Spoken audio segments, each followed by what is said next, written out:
Marilah persekutuan Komisi Wanita pada sore hari ini kita mulai. Persekutuan wanita di sore hari ini lain dari yang lain, karena hari ini kita akan merayakan HUT KW yang ke-34. Dengarkanlah firman Tuhan yang terambil di dalam Mazmur pasal 103 ayat 1 dan 2. Pujilah Tuhan, hai jiwaku. Pujilah namanya yang kudus, hai segenap batinku. Pujilah Tuhan, hai jiwaku, dan janganlah lupakan segala kebaikannya. Sebelum memulai, mari kita mengambil saat teduh sejenak.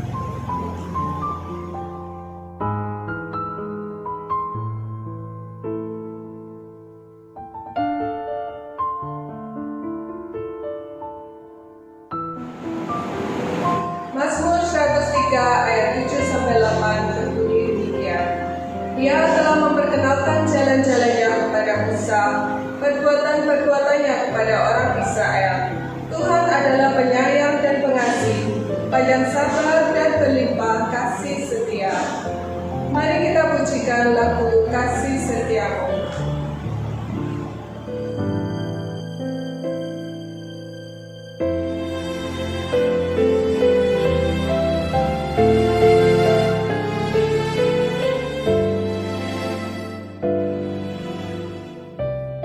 Kasih setiamu yang ku rasakan lebih tinggi dari langit biru. Kebaikanmu yang telah kau nyatakan lebih dalam dari lautan. Berkat-Mu yang telah ku terima sempat membuatku terpesona. Apa yang tak pernah ku pikirkan, itu yang kau sediakan bagiku. Siapakah aku ini, Tuhan? Jadi biji mata-Mu.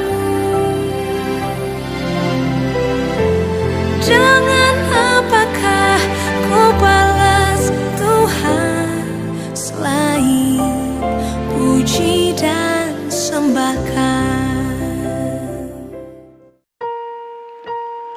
Puji syukur kami naikkan di hadapan-Mu ya Tuhan. Untuk kesempatan pada petang hari ini, kami anak-anak-Mu boleh bersekutu bersama dalam persekutuan Komisi Wanita. Kami menyerahkan untuk setiap kami, kaum wanita maupun jemaat yang mengikutinya. Berikan kami senantiasa untuk mau terus belajar akan kebenaran firman Tuhan. Khususnya pada hari ini ya Tuhan, kami juga memperingati untuk Komisi Wanita Tabita yang berusia 34 tahun.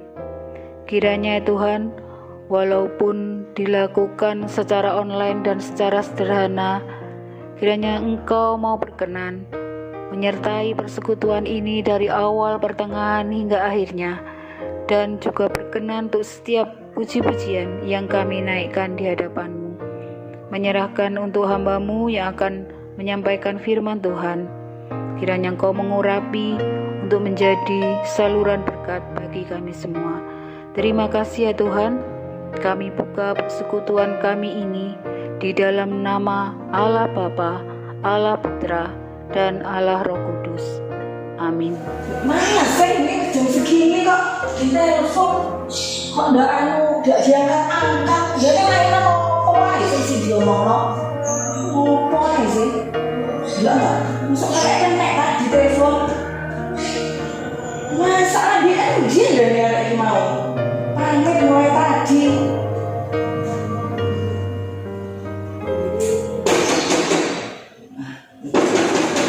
Ya.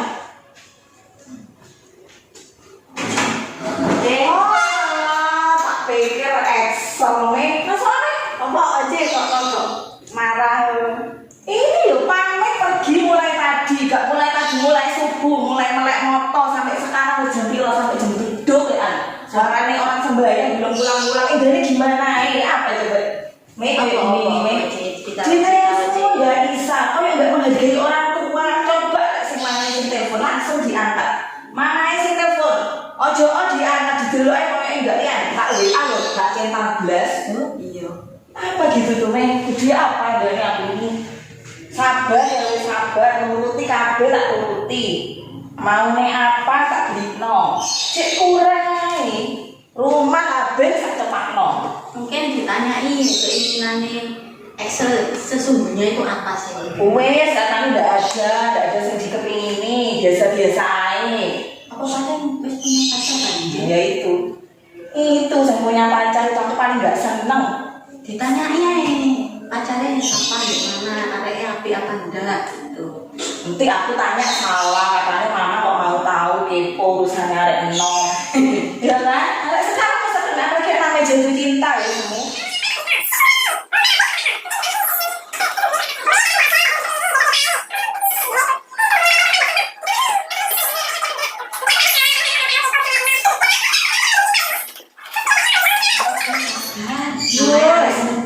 Wangel lah ini. Mbok kumpulan. Ini kamu. Biar kayak gini nih. Kamu piye sih? Gini mulai tadi pulang kayak gini nih. Nanti sampai orang ngomong tuh di rumah orang ngomong itu. Ya. Biar kayak gini nih kudu apa aku kaget. Lah gini aku isi sampai tonggo. Pergi mulai kayak gini nih. Kumpulannya sombong ini kayak.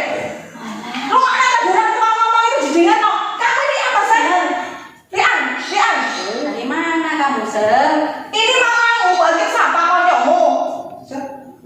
Bukan perlu menghargai apa orang tua itu ya. Ya rasanya gini dulu, rasanya kudu. Semua sambok bertemu. Ya tak? Oh, ya kayak gini tuh. Misi ini ada tamu lagi. Sadar. Oh, ya kayak gini nih. Ayo masuk gitu misi-misinya. Mama ini ada tamu tuh loh. Tidak ayo ngomong ya apa? Kan gak enak mama. Sadar, masuk sih. Wah, santai ini loh. Gitu dulu, Mek. Ya apa dan aku ini, Mek?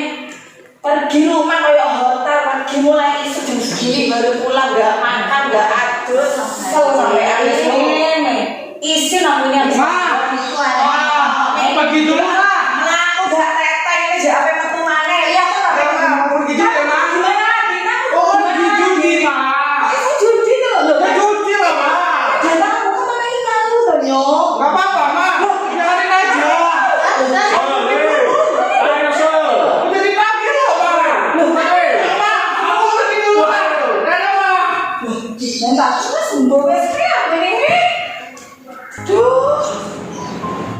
Mazmur pasal 97 ayat 11 dan 12. Terang sudah terbit bagi orang benar dan sukacita bagi orang-orang yang tulus hati.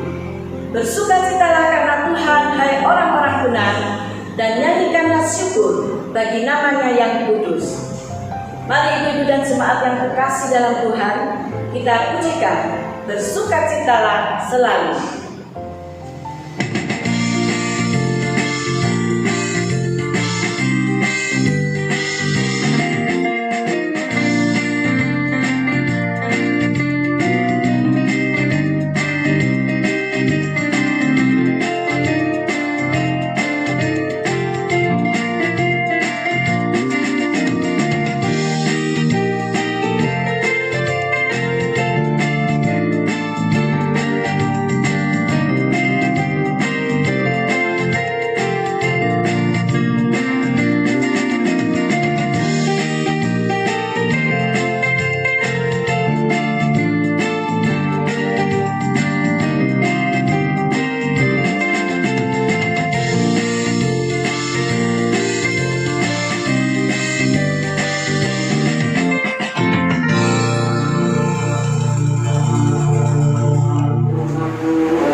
biar kuat, biar tetap sehat.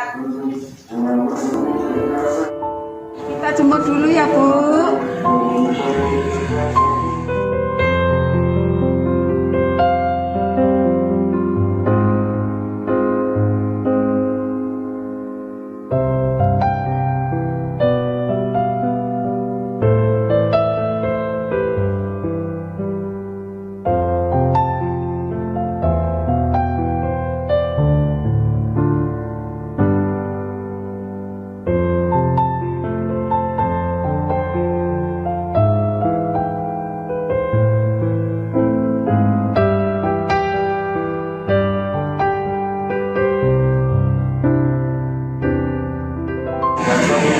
Bu, itu ada semua kita. Selamat siang, Ai. Gimana kabarnya?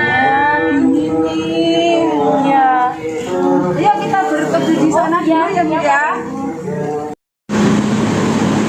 Oh ya, terima kasih. Mari silakan duduk semua. Terima kasih. Gimana, Is? Yakin ini semua. Iya. Sakit saya ini. Nggak bisa apa-apa semua. Iya. Tapi makannya gimana, Is? Nggak enak, nggak enak makan. Iya.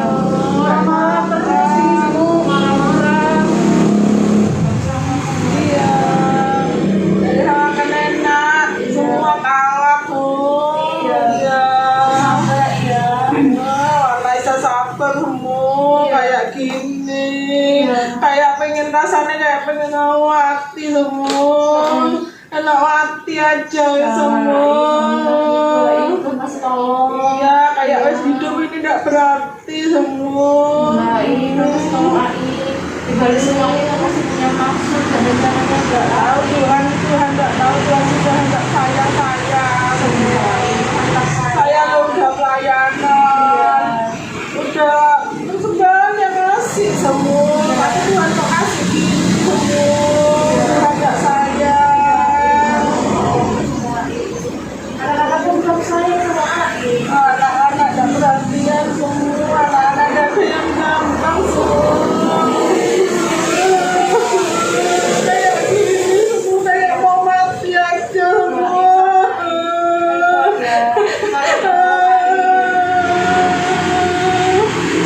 Untung ini semua masih ada ini, ada bebek ini semua. Kasihan semua, anaknya nggak perhatian, nggak pernah nengok. Ini sih baik deh, sayang saya semua.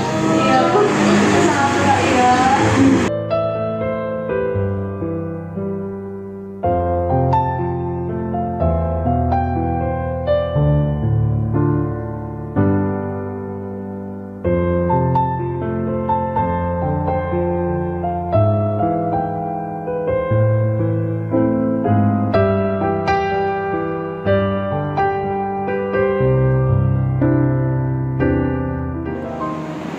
Dalam Mazmur 97 ayat 10 dikatakan bahwa hai orang-orang yang mengasihi Tuhan, bencilah kejahatan.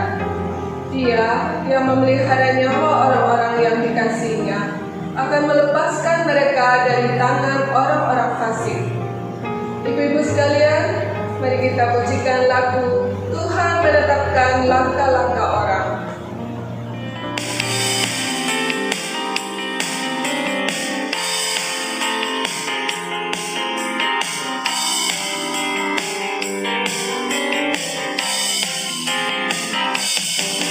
Tuhan menetapkan langkah-langkah orang yang hidupnya berkenan kepadanya.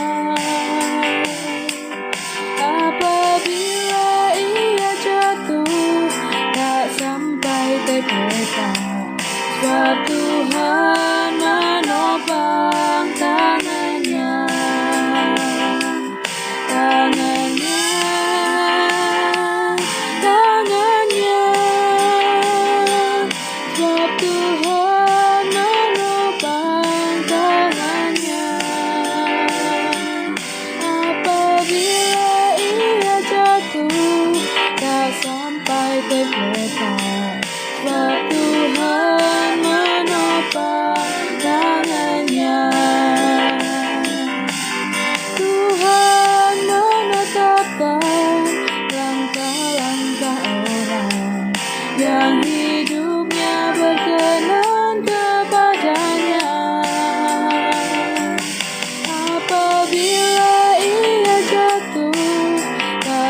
ya, oh ini anu ya. Kue. Ya, ayo coba. Murah kok, enak. Ya, maaf ya, saya sudah beli.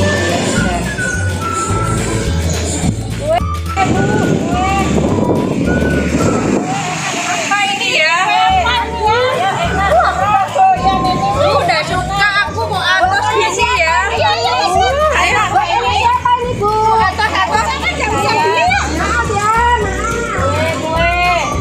Bu, kuenya Bu. Ayo Bu, kue buat sarapan. Datang laris ini belum dapat laris ya. Kue apa ini Bu? Enak ini murah. Coba ya. Ya, coba. Enak kok. Kok bau Bu? Enggak jadi Mas. Bu, jangan perut Bu. Bau. Mamanya bau ini Bu.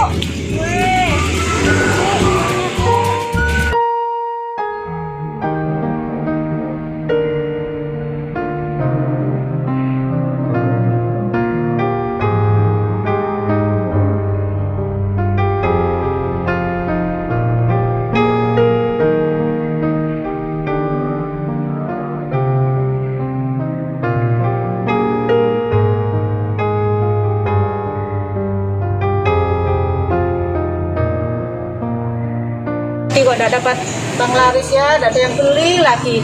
Gimana ini, masih banyak di Oto. Gimana ya? Saya tak jalan lagi ya ke situ. Barangkali laku.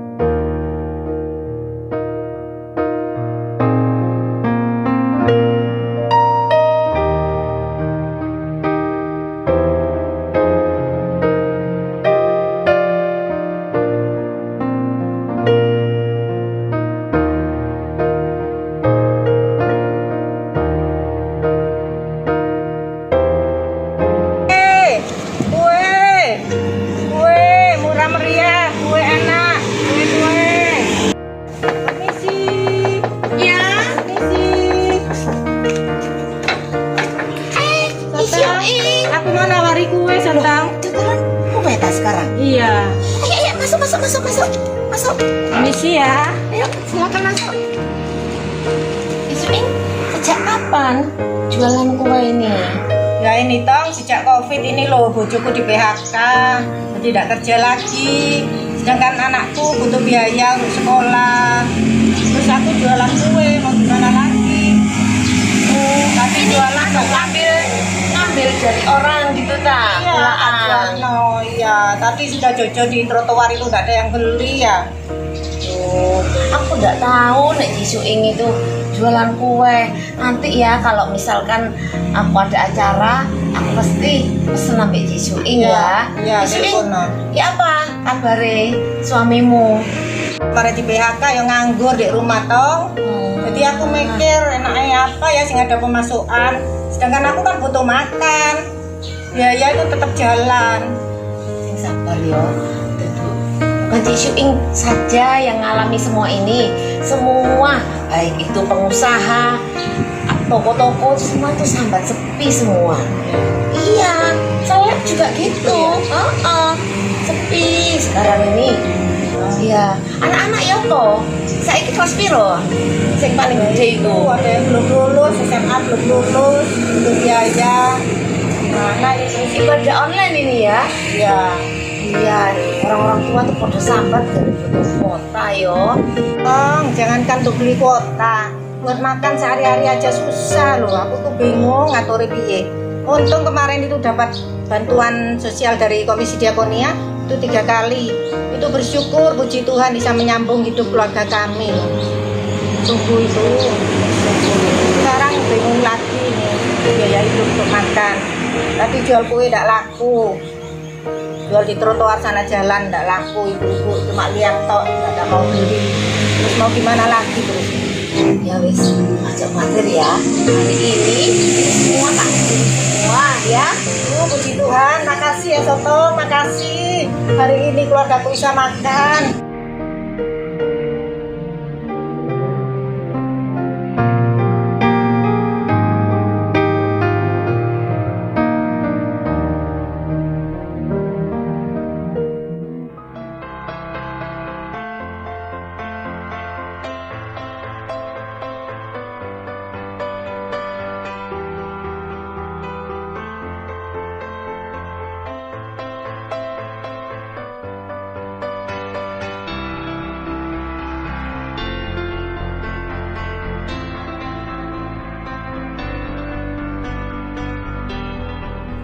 Selamat malam jemaat-jemaat semuanya, dan juga secara khusus saya menyapa untuk ibu-ibu yang hari ini di dalam Komisi Wanita merayakan ulang tahun yang ke-34.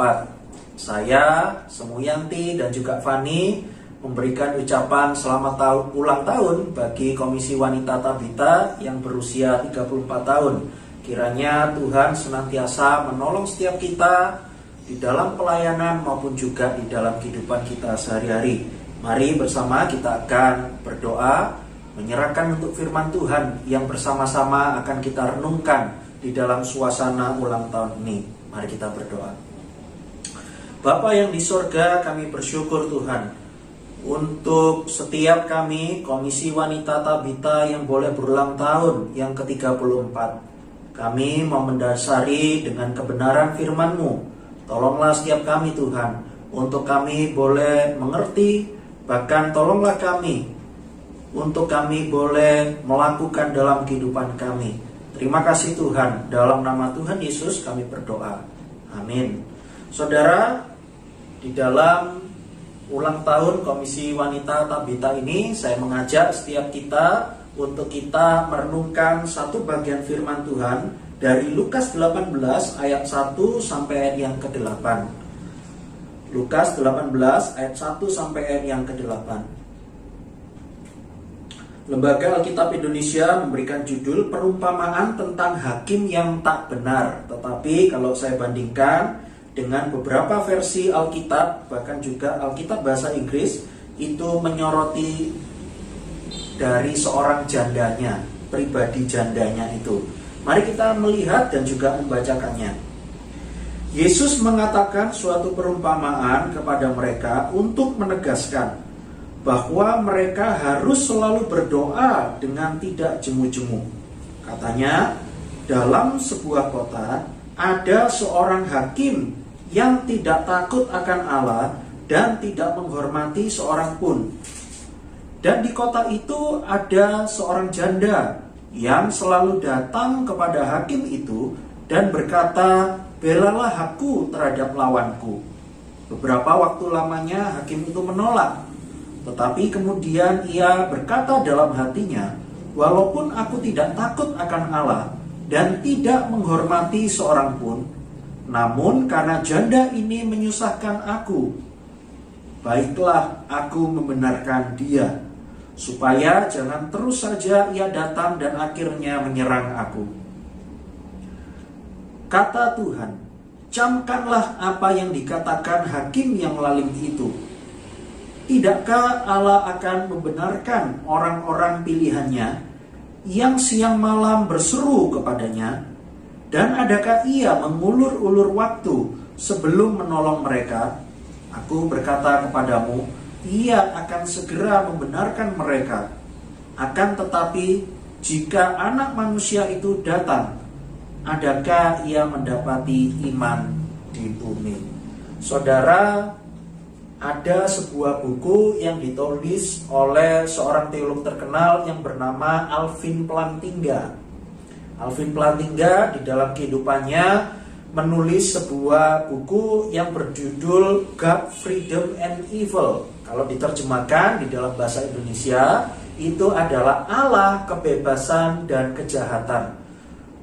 Buku ini mengambil sebuah alasan untuk ditulis karena memang ada begitu banyak sekali pertanyaan-pertanyaan yang diajukan dan juga diutarakan, baik itu dari kalangan orang Kristen ataupun juga non-Kristen. Pertanyaannya sama. Jika Allah itu memang baik, mengapa ada kejahatan dan juga penderitaan yang seringkali kita alami selama kita hidup di dunia ini? Bukankah tidak masuk akal jika Allah itu adalah pribadi yang baik, tetapi mengapa kita, khususnya kita umatnya, kita hidup di dalam dunia ini terus saja mengalami yang namanya penderitaan dan juga kesusahan hidup? Saudara, kalau kita melihat di dalam video-video yang diperankan oleh beberapa orang-orang ibu-ibu di dalam Komisi Wanita, di situ, di dalam video-video tersebut juga mengisahkan beberapa persoalan-persoalan yang terus kita hadapi selama kita hidup di dalam dunia ini. Bukankah ketika kita hidup, tidak semuanya, tidak 100% kehidupan kita itu lancar? Mungkin kalau kita bandingkan, begitu banyak penderitaan yang sering kita alami daripada kelimpahan yang kita alami. Kita kerap kali menemui diri kita, keluarga kita, ataupun juga orang-orang lain itu banyak mengalami kelaparan dan juga kemiskinan. Bahkan kalau kita melihat di luar kehidupan kita, banyak sekali kita menemukan orang-orang yang mati di dalam kemiskinan dan juga kelaparannya. Mungkin juga kita juga menemui penderitaan itu macamnya atau bentuknya itu adalah sakit penyakit yang dialami oleh setiap orang-orang yang hidup di dunia ini. Atau mungkin ada di antara Bapak Ibu Saudara sekalian yang mengalami penderitaan, aku memiliki keluarga tetapi bukan keluarga yang baik. Seringkali saya menemui suami saya, istri saya, bahkan anak-anak saya itu hidupnya semakin jauh daripada Tuhan. Kita menemui pergumulan-pergumulan ini. Bahkan tidak jarang ada begitu banyak orang yang sangat takut dengan yang namanya kematian. Kalau Tuhan itu baik, kalau Tuhan itu kekal, Tuhan itu hidup, mengapa masih ada penderitaan dan juga kematian yang ada di dunia ini? Saudara, kita meyakini kita orang percaya ataupun juga bukan orang percaya, tetap ada yang namanya penderitaan di dalam dunia ini. Tetapi di dalam menyikapi hal itu, bagaimana firman Tuhan memberikan penghiburan dan juga kekuatan bagi setiap kita. Dan firman Tuhan ini yang barusan kita baca menolong setiap kita untuk tetap kuat di dalam Tuhan. Saudara, mari kita melihat ayat yang pertama. Ayat pertama dikatakan begini. Yesus mengatakan suatu perumpamaan kepada mereka untuk menegaskan bahwa mereka harus selalu berdoa dengan tidak jemu-jemu. Di dalam penderitaan dan juga kesusahan, tetap ada pertolongan Tuhan, ada nasihat dari Tuhan. Apa itu? Supaya kamu berdoa dengan tidak jemu-jemu. Jadi jelas Bapak Ibu, Tuhan Yesus memberikan perumpamaan ini untuk mengajarkan setiap kita, khususnya kepada murid-murid Tuhan pada saat itu, untuk dapat terus berdoa dengan tidak jemu-jemu. Dalam bahasa Inggris itu pakai kata persisten, yaitu tidak jemu-jemu itu bukan cuma terus-menerus kebiasaan saja terus diulang-ulang, bukan. Tetapi memang kebiasaan yang dilakukan terus-menerus berulang-ulang. Nah, ini tambahannya, dengan tekad dan kemauan yang kuat, dengan rasa gigih dan ada tekad yang cukup kuat untuk dapat terus melakukan doa dengan persisten, dengan tidak jemu-jemu. Saudara, tujuannya jelas. Dan Yesus menegaskan dengan sebuah cerita yang dia sampaikan sendiri kepada murid-muridnya. Ceritanya adalah di dalam sebuah kota ada seorang hakim. Hakimnya di situ dikatakan tidak takut akan Allah dan tidak menghormati seorang pun. Ada hakim. Lalu juga ayat yang ketiga dilanjutkan, di kota itu juga ada seorang janda. Seorang janda yang selalu datang kepada hakim itu dan berkata, belalah aku terhadap lawanku. Ada dua tokoh di sini. Hakim, dikatakan hakim yang jahat, tidak takut akan Allah, tidak menghormati orang-orang. Lalu tokoh yang kedua adalah seorang janda. Di situ dikatakan yang selalu datang kepada hakim itu. Nah, yang dilakukan oleh janda dalam cerita ini adalah selalu datang. Dengan apa? Bukan cuma dengan konsisten, tetapi apa? Dengan persisten, sesuai judul yang saya berikan tadi. Dengan persisten. Bilang apa? Belalah aku terhadap lawanku. Saudara, perlu kita ketahui, janda pada zaman di dalam Alkitab dengan janda di dalam zaman sekarang itu sangat jauh berbeda. Kalau di dalam zaman sekarang, mungkin seringkali kita temui jandanya itu masih memiliki kekayaan atau dari warisan ketika suaminya meninggal atau ketika janda ini diceraikan. Ada harta yang sangat banyak. Bahkan seringkali kita temui ada begitu banyak berita janda bisa pacaran dengan berondong. Wah, janda pacaran dengan berondong. Artinya berondong itu apa loh? Artinya pacaran dengan anak muda yang masih umur 20-30-an, yang usianya terpaut jauh dengan janda tersebut. Tetapi pada zaman tersebut, janda itu saya gambarkan itu lebih tepatnya gambar yang sebelah kanan yang saya berikan ini. Janda itu adalah seorang perempuan yang tidak dianggap pada saat itu. Seringkali hak-hak di dalam kehidupannya itu tidak ada seorang pun yang dapat membela. Saudara, itulah yang dialami oleh janda pada saat Yesus hidup. Karena itu tidak ada yang membela. Dia berpikir ada sebuah kasus ini dengan seorang lawannya. Maka yang dilakukan oleh dia adalah satu-satunya cara, yaitu pergi kepada hakim. Dia berharap supaya ketika dia datang kepada hakim tersebut, hakimnya dapat menolong dia, membela hak terhadap lawan dari si janda tersebut. Mungkin kita melihat bahwa hakim itu waktu awalnya itu menolak janda tersebut. Mungkin karena yang datang itu janda. Kalau mungkin yang datang orang kaya, ya pasti hakim tersebut pasti langsung akan menolongnya. Saudara sekalian, ini mungkin adalah sebuah mungkin sebuah pemikiran yang dalam tanda kutip normal gitu ya. Wah, kalau yang datang janda, lah ngapain ditolong? Saya untung apa? Tapi kalau orangnya kaya, orangnya punya banyak uang, wah mungkin ini kesempatan untuk saya bisa menolong dia sehingga saya dapat uang yang banyak. Nah, saudara sekalian, sebuah dalam tanda kutip saya katakan hal yang normal ketika kita melihat wah ini sebuah hal yang tidak menguntungkan, ini perlu ditolong sedangkan ini tidak perlu ditolong.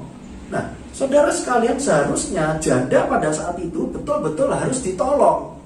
Tetapi hakim tersebut tidak mau menolong janda tersebut.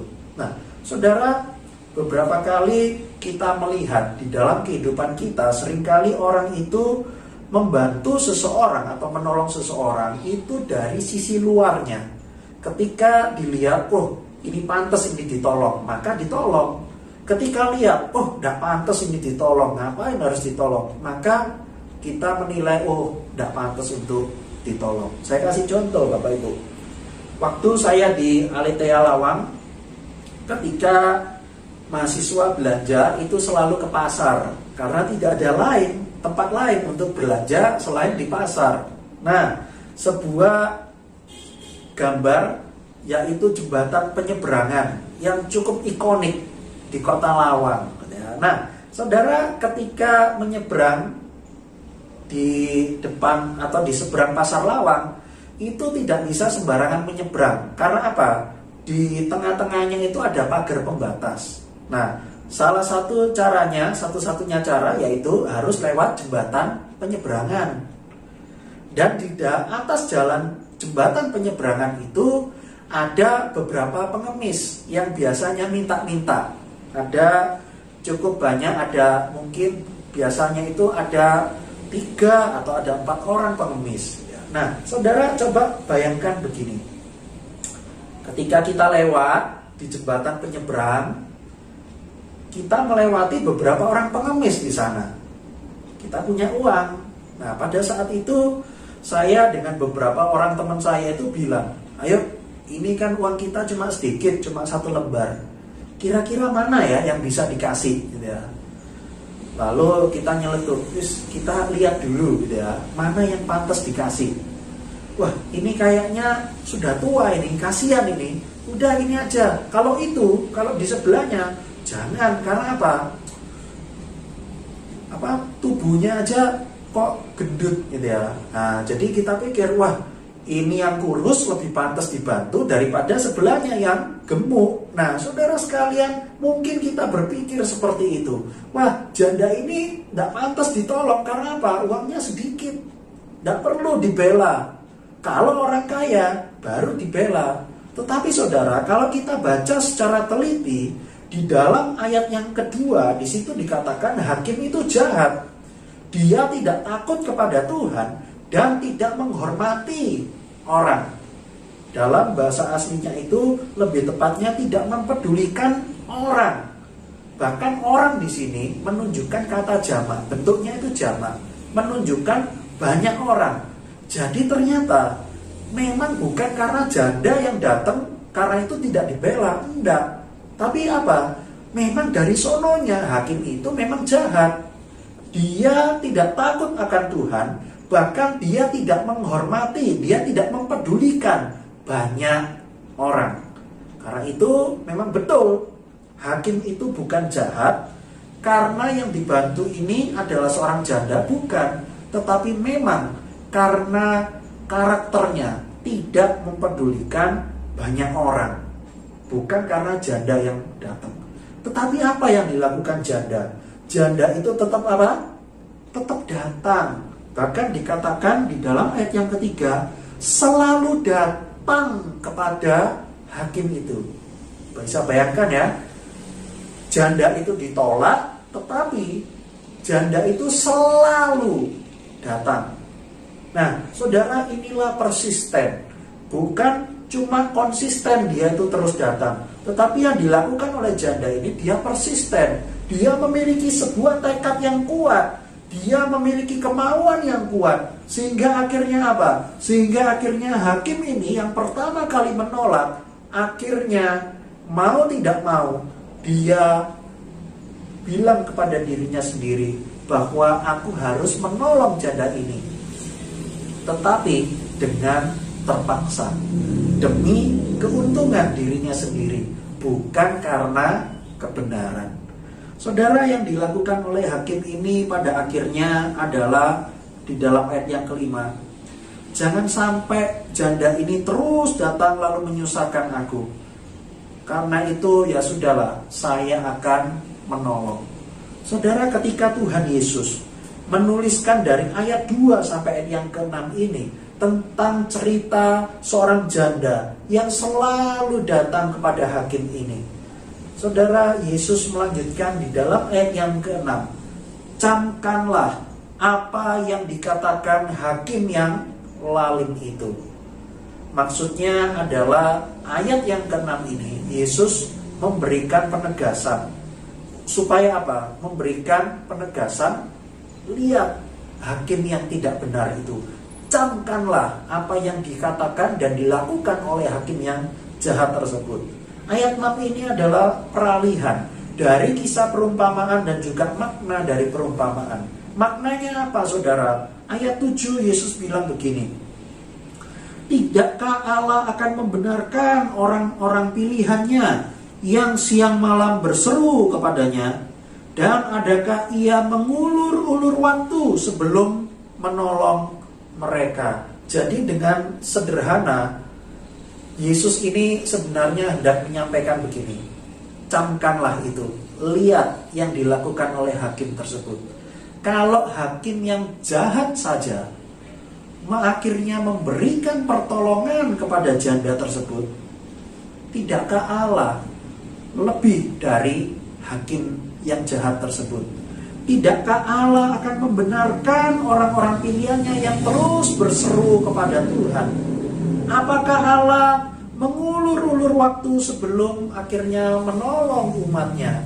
Saudara, secara sederhana, maka yang dimaksudkan oleh Yesus ini supaya umat memiliki persisten, memiliki hal untuk berdoa dengan tekad dan iman yang kuat. Sehingga apa? Sehingga ketika dia melihat kalau hakim yang jahat saja tahu menolong seorang janda, apalagi Tuhan, adakah ia mengulur-ulur waktu sebelum kita ditolong oleh Tuhan? Saudara sekalian, perbandingan ini memang seringkali kita lihat di dalam Alkitab. Kalau kita bandingkan di dalam beberapa bagian di dalam Alkitab, seringkali ketika penulis Alkitab hendak memaksudkan kasih Allah yang begitu besar, seringkali penulis Alkitab ini membandingkan dengan hal yang lain. Contohnya apa? Contohnya kalau kita melihat di dalam kitab Yunus. Nah, saudara, kitab Yunus itu di dalam pasal yang terakhir, pasal yang keempat, Yunus itu bilang begini. Ketika Yunus itu marah, pohon jarak yang menjadi tempat perteduhan itu dimatikan oleh Tuhan. Lalu Allah bilang begini, kamu saja sayang kepada pohon jarak itu, apalagi aku kepada orang-orang Niniwe. Jadi Allah itu hendak memaksudkan, kalau Yunus itu menyayangi pohon jarak sebagai tempat perteduhan, padahal dia tidak menanam, dia tidak menyiram, apalagi Allah kepada orang-orang Niniwe.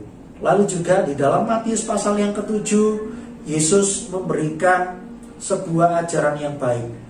Kalau ada seorang anak minta roti kepada orang tuanya, adakah ia memberikan batu? Jika anaknya minta ikan, apakah bapaknya kasih ular? Tentu tidak. Lalu ditutup di dalam ayat yang ke-11. Jika yang jahat tahu memberikan pemberian yang baik, apalagi Bapamu yang di sorga. Lalu juga kalau kita melihat tentang hal kekhawatiran, kalau burung di udara saja dipelihara oleh Tuhan, apalagi engkau orang-orang yang percaya. Saudara, itulah yang dimaksud Yesus di dalam ayat yang ke-7 ini. Kalau hakim yang jahat saja tahu menolong, meskipun dengan motivasi yang jahat dan demi keuntungan dirinya sendiri, apalagi Tuhan di sorga, apakah dia akan mengulur-ulur waktu untuk menolong kita? Saudara sekalian, kita melihat bahwa apa yang dilakukan Tuhan betul-betul memberikan kekuatan dan juga penghiburan bagi setiap kita. Saudara, mungkin kita bisa bertanya, Lause, aku sudah banyak kali berdoa, aku punya iman, aku punya tekad yang kuat, aku selalu berdoa dengan tidak jemu-jemu, kok belum dijawab ya? Nah saudara, di dalam ketidaktahuan kita, marilah kita tetap percaya bahwa tetap ada anugerah Tuhan. Untuk apa? Supaya kita semakin kuat, kita bertumbuh di dalam iman dan juga karakter Kristiani. Saudara, ketika kita berdoa langsung dijawab, kita doa langsung dijawab, bukankah pada akhirnya kita menjadi orang-orang yang sangat manja? Tidak mau kan ketika anak kita atau cucu kita gampang sekali minta langsung dikasih, minta langsung dikasih. Kayaknya apa? Otomatis, mekanis saja gitu ya. Pokoknya minta ini langsung dikasih, otomatis. Nah, saudara, Tuhan tidak mau seperti itu.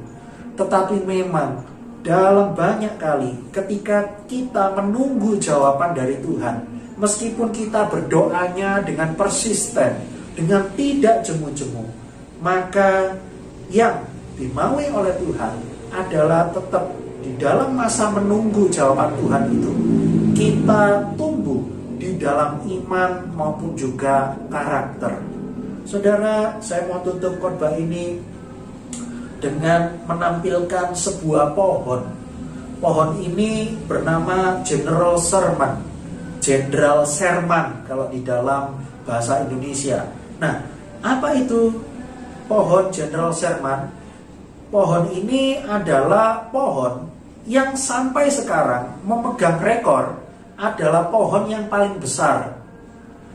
Diameter batangnya memang bukan yang paling tinggi, tetapi paling besar ini bulatan atau diameter batang kayunya ini. Nah, saudara, pohon Jenderal Sherman ini adalah sampai sekarang adalah pemegang rekor pohon yang besar, yang paling besar di dalam dunia ini. Saudara, tentu kita tahu bahwa apa yang dilalui oleh pohon ini bukan cuma setahun 2 tahun saja, karena tidak mungkin pohon tersebut dapat bertumbuh dengan sangat cepat cuma setahun 2 tahun saja. Pasti membutuhkan waktu yang sangat lama sekali. Nah, saudara sekalian, tentu kita juga demikian. Kalau kita melihat kita dapat bertumbuh menjadi sebuah orang yang, kalau saya pakai istilah besar, itu bukan cuma dilewati setahun 2 tahun, tetapi apa? Banyak kali, banyak kita jatuh, kita bangkit, kita mengalami kesulitan, kita tetap kuat. Pada saat itulah orang akan melihat kamu adalah orang yang kuat. Ketika orang lain melihat kita adalah orang yang kuat, mau tidak mau mereka akan lihat Tuhan kita yang memberikan kekuatan dan juga iman kepada setiap kita. Saudara, malam hari ini melalui momen ulang tahun Komisi Wanita ini, biarlah firman Tuhan ini menjadi dasar yang teguh untuk setiap saya maupun juga ibu-ibu semua yang mendengarkan, untuk tetap boleh bertumbuh di dalam iman. Bukan hasil yang instan, tetapi ada proses yang panjang. Tetapi pada akhirnya, marilah kita menyadari tetap ada kekuatan Tuhan bagi setiap kita yang bersandar, percaya kepadanya. Amin.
Tabita GKT Banyuwangi akan menyampaikan pesan dan harapan bagi kita semua.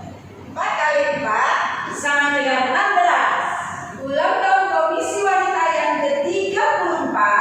Semoga iman kita makin jelas. Selamat ulang tahun kami Tabita. Biarlah kita tetap taat dan kompak.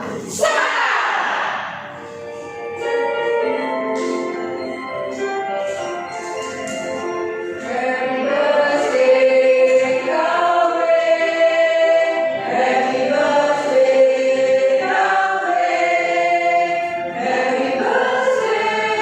may God bless you. Happy birthday, Kawe.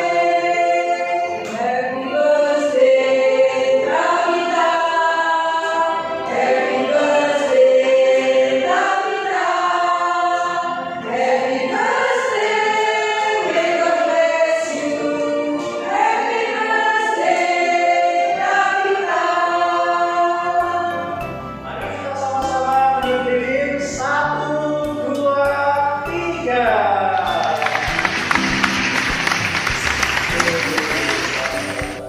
Selamat ulang tahun Komisi Wanita Tabita GKT Banyuwangi. Komisi adalah bagian kecil dari komunitas rohani sebuah gereja lokal. Kiranya Tuhan menjadikan benih yang kecil ini justru untuk mengembangkan kesatuan secara menyeluruh di gereja lokal. Sekali lagi, selamat ulang tahun. Tuhan memberkati. 我们希望能为大比大妇女为人会 GKT Banyuwangi 生日快乐。 Injin pukelanpo, yau sinli wore, cang-cang puseju. Janganlah hendaknya kerajinanmu kendor, biarlah rohmu menyala-nyala dan layanilah Tuhan. Sancti Jupuni.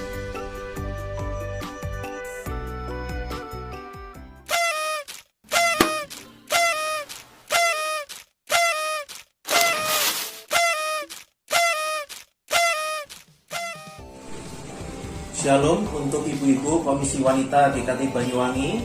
Saya mengucapkan selamat ulang tahun yang ke-34 untuk Komisi Wanita Tabita.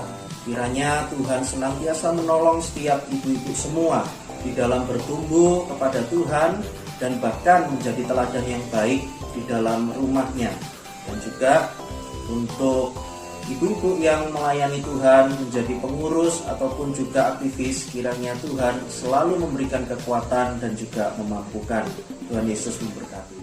Kami dari Majelis GKT Banyuwangi mengucapkan selamat ulang tahun kepada KW Tabita GKT Banyuwangi yang ke-34. Di usia yang ke-34 adalah usia yang cukup dewasa.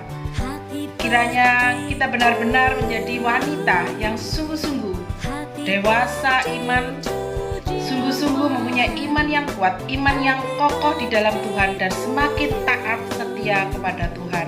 Dan di dalam kehidupan kita sebagai wanita, kita boleh menjadi teladan baik di dalam keluarga, di lingkungan maupun di gereja. Ibu-ibu yang dikasihi Tuhan, pada saat ini mungkin kita tidak bisa beribadah bersama-sama secara fisik di gereja, tapi biarlah kita tetap tekun, kita tetap setia, dan kita semangat di dalam mengikuti ibadah online di dalam persekutuan Komisi Wanita. Dan untuk hamba Tuhan, pendamping, juga pengurus, setiap pengurus yang ada, puji Tuhan dan terima kasih atas kerjasama kalian di dalam mempersiapkan akan ibadah online ini. Biarlah semua ini boleh menjadi berkat bagi kita semua. Terima kasih, Tuhan memberkati. Shalom, selamat malam ibu-ibu yang dikasihi oleh Tuhan. Saya mewakili dari Komisi Sekolah Minggu mengucapkan selamat ulang tahun yang ke-34 untuk Komisi Wanita. Maju terus dalam iman dan pelayanannya kepada Tuhan dan selalu menjadi berkat buat keluarga dan orang-orang di sekitarnya. Harapan kami dari Sekolah Minggu adalah ibu-ibu bisa menjadi sosok yang utama di dalam keluarga untuk mendorong anak-anak semakin maju di dalam imannya melalui mengikuti ibadah-ibadah sekolah minggu yang sudah disediakan. Terima kasih, Tuhan Yesus memberkati dan selamat ulang tahun. Shalom, saya Valisa, perwakilan dari Komisi Remaja, ingin mengucapkan selamat ulang tahun untuk Komisi Wanita Tabita GKT Banyuwangi yang ke-34. Kiranya pengurus dan anggota Komisi Wanita Tabita semakin bertumbuh dan semakin dewasa secara rohani seiring dengan bertambahnya usia komisi. Tuhan Yesus memberkati.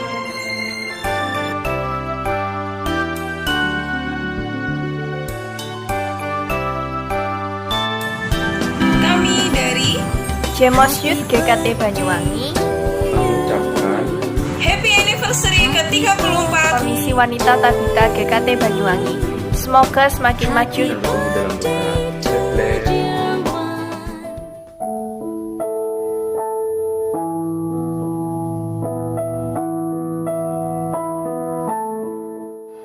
Kami pengurus Komisi Diakonia Gereja Kristus Tuhan Banyuwangi. Kami turut bersukacita. Selamat ulang tahun untuk Komisi Wanita Tabita yang ke-34. Kiranya Allah memberkati dengan kesatuan dan kesatuan iman yang benar, serta melangkah untuk memuliakan Allah. Bergandengan tangan bersama-sama sebagai keluarga besar GKT Banyuwangi. Saya mewakili Komisi Usia Bahagia GKT Banyuwangi. Pergi ke Surabaya naik kereta, pulangnya jalan kaki. Selamat ulang tahun Komisi Wanita Tabita. Tuhan Yesus memberkati. Saudara, marilah kita bersama-sama menaikkan syukur kepada Tuhan atas anugerah Tuhan bagi setiap kita. Mari kita berdoa. Bapa yang di sorga, syukur kami naikkan kepada Tuhan. Kalau kami sudah melihat, merasakan betapa besarnya pertolongan dan anugerah-Mu kepada Komisi Wanita Tabita sehingga tahun ini berusia 24 tahun. Kami melihat betapa banyaknya pertolongan dan juga perlindungan-Mu bagi setiap kami. Tuhan, kami mohon kepada-Mu untuk ulang tahun setiap kami, khususnya untuk para ibu-ibu dari gereja ini. Kami menyerahkan Tuhan, biarlah kami dapat semakin tumbuh di dalam kami tetap taat, untuk kami boleh bersekutu dengan Tuhan dan juga dengan sesama kami. Tuhan, kami menyerahkan setiap kami dalam tangan Tuhan.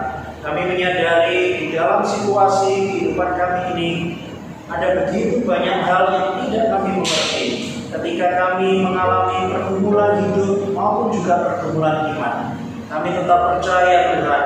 Kami mau tetap bersandar hanya kepada-Mu saja. Kami mohon kepada-Mu juga untuk setiap orang-orang yang mempercayakan untuk melayani di Komisi Wanita ini, baik itu majelis penghukum maupun juga para pengurus maupun juga anggota-anggota dari Komisi Wanita ini. Kiranya Engkau dapat terus memberikan iman untuk kami dapat tetap bersandar kepada Tuhan. Kami naikkan syukur kami ke dalam tangan Tuhan. Dalam nama Tuhan Yesus kami berdoa dan kami ucap